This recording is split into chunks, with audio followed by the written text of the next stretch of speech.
Are you aware that there are 11 sectors in the stock market? Knowing this, have you ever wondered which stock is the best in each of those sectors? If so, then look no further than today's video where we're going to uncover the best dividend-paying stock in the industrial sector. Both of these companies made it all the way through the bracket, so here at the end, they're going to battle it out for that industrial's crown. The winner will be the stock with the most points out of 10 possible points and revealed at the end of the episode. Now let's take a look at the episode criteria and take a second to remember to hit that like button to support the channel. Now let's get to know our competition. The first competitor is Old Dominion Freight Line, stock ticker ODFL. ODFL is a company within the trucking sub-industry of the road and rail industry of the industrial sector. Founded in 1934, ODFL operates as a less than truckload motor carrier in the United States and North America. Old Dominion offers various value-added services such as container drayage, which is commonly moving shipments from the port to a warehouse, truckload brokerage, and supply chain consulting. And their competition for today's video is Honeywell International, stock ticker HON.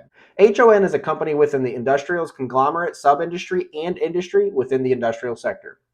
Founded in 1885, HON operates as a diversified technology and manufacturing company worldwide. HON operates in 4 segments: aerospace, building technologies, performance materials and technologies, and safety and productivity solutions. Now we're going to shuffle these companies up and dive into the market cap. You guys can see here that Company A has a market cap of $31.93 billion, comparing that to Company B's $135.03 billion.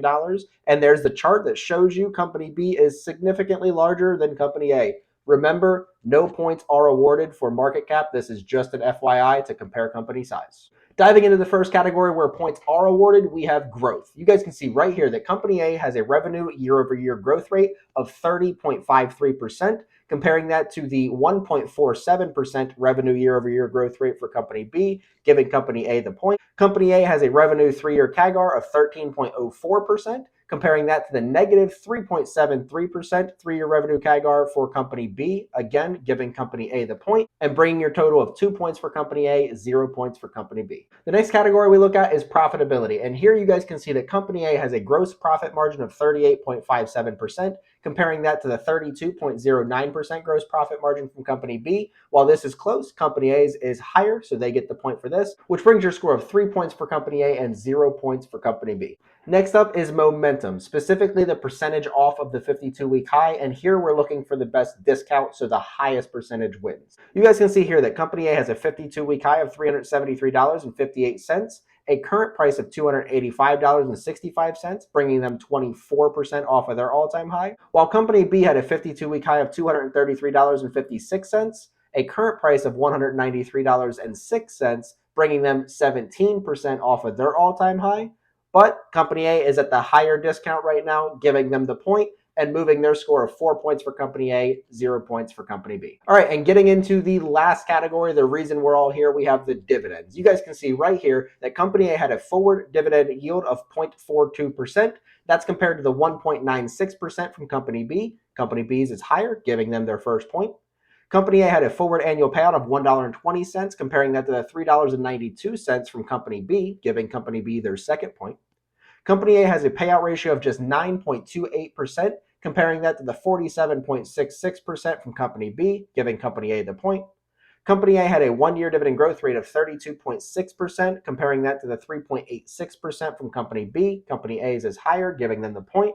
And Company A does not have a 5 or 10-year dividend growth rate, but Company B does, and they actually have a very impressive 9% 5-year dividend growth rate and a 10-year dividend growth rate of 10.65%, giving them the point for both of these categories. And before we get to the final results, make sure you guys are hitting that like button to support the channel, and don't forget to subscribe down below. If you guys subscribe and ring the bell, you guys will get notified every Monday and Friday when I post new dividend-related content. Lastly, don't forget to use the comment section down below and let me know who your favorite industrial sector stock is and why. But now, let's see who gets that industrial's crown. And the winner of today's episode is Company A. Company A is Old Dominion Freight Line, stock ticker ODFL. And looking at the graphic you guys can see on your screen, you can see that both of these companies have beat the S&P 500 over the last 10 years, but ODFL wins the crown by a large margin. Again, and always remember that these results are subject to the metrics I used and the date and time I completed my research. I completed my research for this video when the market was closed on 8/27/22, but with that being said, Old Dominion has proven to be the best dividend-paying stock in the industrial sector.